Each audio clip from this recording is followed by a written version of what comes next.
il nous paraît maintenant évident que la commémoration de la naissance du prophète Mohammed est un acte permis qui ne contredit pas la charia et que cette innovation se classe parmi les bonnes innovations.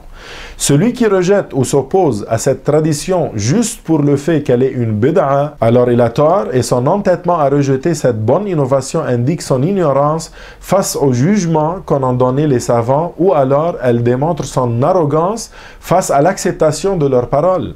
Il paraît clairement pour celui qui recherche la vérité que la commémoration de la naissance du prophète Mohammed ne compte pas parmi les mauvaises innovations. Alors, chers frères et sœurs, remplis d'amour au prophète, sallallahu alayhi wa sallam, faites partie des millions de musulmans qui fêtent joyeusement cette occasion en faisant l'éloge de la meilleure des créatures à travers leurs chants, leurs poèmes et leurs célébrations.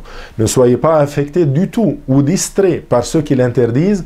Ils n'ont aucune preuve sauf l'entêtement. Ils suivent seulement leur passion. Ils citent des versets et des paroles prophétiques pour essayer de perturber les musulmans débutants en sciences de religion et donnent de fausses interprétations, contredisant par cela la religion agréée par Allah pour tenter de montrer que les milliers de savants venus avant eux auraient été dans l'erreur dans leur croyance que Al-Mawlid est quelque chose de permis et de bon, comme si les musulmans avaient dû attendre leur arrivée pour être corrigés. Quel orgueil, subhanallah.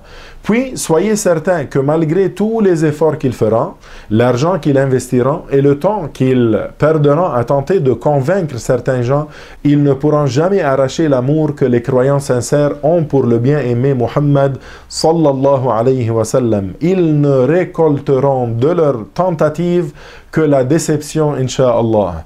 Nous nous arrêtons ici, incha'Allah, pour le moment et vous retrouverons, incha'Allah, dans une suite à ce vidéo pour continuer à démontrer et prouver que la commémoration de la naissance du prophète sallallahu alayhi wa sallam est permise, même récompensée. Nos souhaits les plus sincères en cette joyeuse occasion de Mawlid à tous nos chers frères et sœurs festifs tout autour du monde. Kullu amin wa antum bi khayr, et à très bientôt.